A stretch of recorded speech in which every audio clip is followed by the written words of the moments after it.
आपके सामने और इस पर खास चर्चा करने के लिए इस वक्त बहुत ही खास मेहमान हमारे साथ हैं। सबसे पहले उनका परिचय आपसे कराऊं। इस वक्त हमारे साथ हैं जगत गुरु राम भद्राचार्य जी महाराज। सीधे मैं उनकी तरफ चल रहा हूं। बहुत बहुत स्वागत जगत गुरु आपका जी न्यूज पर। आपका वक्त बहुत कीमती है और हमें देने के लिए आपका धन्यवाद। लेकिन आपके शिष्य ने एक मांग उठाई है और उनकी बात आप तक जरूर पहुंची होगी। वो तो कहते हैं कि वो आपसे सलाह लिए बिना कुछ कहते नहीं। क्या यह बात जायज है जो आप कह रहे हैं धीरेन्द्र शास्त्री? हाँ, उचित है, बहुत उचित है। हिंदू राष्ट्र होना ही चाहिए इस देश को। हिंदू राष्ट्र होगा तभी हिंदू अपने स्वाभिमान से जी सकेगा। आप देख रहे हैं बांग्लादेश में क्या अनर्थ हो रहा है। हिंदुओं के घर जलाए जा रहे हैं, मंदिर जलाए जा रहे हैं, हिंदुओं की कन्याओं पर बलात्कार किए जा रहे हैं। तो मैं तो यही कहूंगा कि इस देश को हिंदू राष्ट्र होना चाहिए और सबसे पहले हिंदुओं की रक्षा के लिए भारत सरकार को कठोर कदम उठाना चाहिए। अब तो कठोर से क्या अभिप्राय है महाराज जी आपका? कठोर से आपका क्या अभिप्राय है? कठोर से अभिप्राय यह है कि अभी जो अंतरिम सरकार बनी है उससे कहा जाए और अपने अधिकार का प्रयोग किया जाए। जो हिंदू भारत में आना चाहे उनको आने दिया जाए और वहां के राजदूतावास को भी चौकन्ना रहने के लिए कहा जाए जी। और मैं तो यही कहूंगा कि भारत का प्रत्येक हिंदू अब दलगत मतभेद भुलाकर एकमात्र हिंदुत्व की रक्षा के लिए तैयार हो जाए जी। लेकिन क्या आपको लगता है कि मौजूदा व्यवस्था में जो धर्मनिरपेक्ष मॉडल है हमारे देश का, हमारी सरकार का, क्या आपको लगता है कि उसमें हिंदू सम्मान के साथ नहीं जी पा रहा है? नहीं, यहां तो जी पा रहा है पर अन्य देशों में नहीं देखे। एक बात बताऊं जी, अब मैं तो पढ़ा लिखा व्यक्ति हूं। भारतीय संविधान में भी हिंदू राष्ट्र की व्यवस्था अभी तो नहीं है। हिंदू राष्ट्र बनाने में भी बहुत समय लग सकता है। भारतीय संविधान को बदलना पड़ेगा और ऐसा हो नहीं पा रहा है। वो भी ऐसा हो नहीं पा रहा है। इस बार भी चुनाव में हम हिंदुओं का उतना बहुमत नहीं जुटा पाए जितना हमें अपेक्षित था। तो कहना तो सरल होता है पर कार्यान्वयन बहुत कठिन होता है। मैं तो भगवान से प्रार्थना ही करूंगा कि हिंदुओं का ध्रुवीकरण हो और हमको हिंदुओं का प्रचुर जनमत मिले, तब हम भारतीय संविधान में संशोधन करके हिंदू राष्ट्र बना सकेंगे। तो क्या इस बार पूरी प्लानिंग थी? चूंकि आप ये भी कहते हैं कि मोदी जी से आपकी अच्छी मित्रता है, तो क्या इस बार पूरी प्लानिंग थी कि खूब बहुमत मिल जाता तो फिर हिंदू राष्ट्र हो ही जाता भारत? नहीं, प्लानिंग थी। हिंदू राष्ट्र की प्लानिंग तो नहीं थी। फिर क्या था? मैं झूठ नहीं बोलता।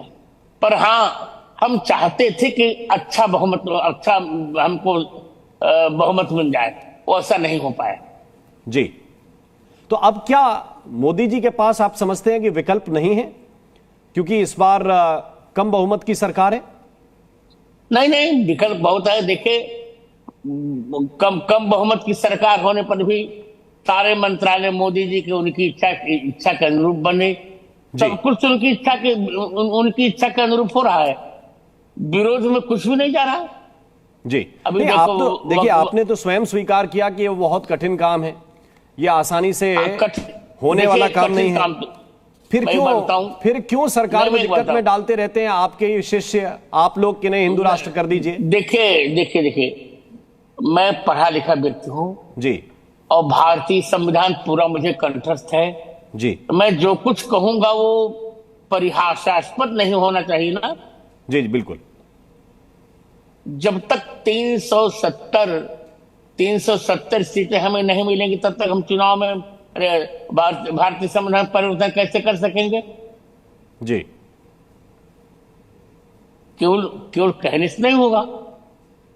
तो ये बात तो अपेक्षा धीरेन्द्र जी जैसे लोगों को समझाइए ना आप।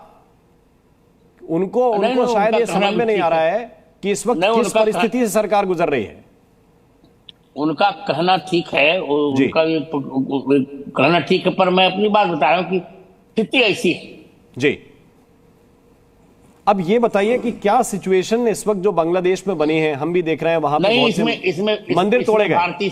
जी बोलिए। इसमें भारतीय सरकार भी चौकन्ने में है। अभी मैंने देखा विदेश मंत्री का बयान भी आ रहा था। मोदी जी ने भी अपेक्षा की है, और मैं भी अपेक्षा करता हूं कि नोबेल पुरस्कार विजेता के हाथ में अंतरिम सरकार का नेतृत्व आया है, तो उनको ऐसा नहीं करना चाहिए। प्रत्येक हिंदू को स्वाभिमान से रहने का अधिकार है, मंदिरों पर आक्रमण नहीं होने चाहिए, हिंदुओं के घरों में तोड़फोड़ नहीं होनी चाहिए, ऐसा कुछ ना हो जिससे कोई अप्रिय घटना हो सके। लेकिन अभी लगभग 1,40,00,000 के आसपास हिंदुओं की आबादी वहां पर है महाराज जी। क्या ये तर्कसंगत है कि सबके लिए भारत अपने दरवाजे खोल दे? नहीं, संभव नहीं जी। देखिए मित्र, मैंने आपसे बार बार कहा, मैं जो कुछ कहूंगा वो बहुत सोच समझकर न्याय सम्मत होगा, तो तर्क सम्मत होगा। ऐसा कुछ नहीं, भी जो जहां रह रहा है वहां ठीक रह रहा है। हाँ, अपने अधिकार से रहे जी, उसे कष्ट ना हो। बिल्कुल, ये प्रयास तो सरकार कर सकती है कि वहां संवाद करे, यानी दरवाजे खोलने का विकल्प, सीमा खोलने, बॉर्डर खोलने का विकल्प, ये उचित नहीं है आपके मुताबिक? नहीं, क्योंकि धीरेन्द्र शास्त्री इसकी डिमांड कर रहे थे, इसलिए मैंने पूछा आपसे। कोई बात नहीं जी। लेकिन इस सिचुएशन में हिंदू धर्मगुरु होने के नाते कैसे इस सिचुएशन से निपटा जाए? मैं इतना कहूंगा कि हिंदुओं के अधिकार का हनन नहीं होना चाहिए जी। संपूर्ण विश्व में जहां जहां भी हिंदू है वहां उसे उसके अधिकार का प्रयोग करने देना चाहिए जी। उसको स्वाभिमान से जीने का अवसर देना चाहिए। ये प्रत्येक राष्ट्र का कर्तव्य होना चाहिए। जैसे हम भारत में प्रत्येक धर्म के लोगों को प्रेम से रखते हैं, सबके प्रति हमारी सहानुभूति होती है, सबके स्वाभिमान की रक्षा का हमारा दायित्व होता है, उसी प्रकार और सबको भी करना चाहिए। ठीक है, तो इस संदर्भ में प्रधानमंत्री जी से संवाद करेंगे आप? अंतिम प्रश्न आपसे। हाँ, मैं करूंगा संवाद। मैंने परसों धीरेन्द्र शास्त्री से पहले मैंने वीडियो डाल दिया था। जी जी, ठीक है, बहुत बहुत धन्यवाद।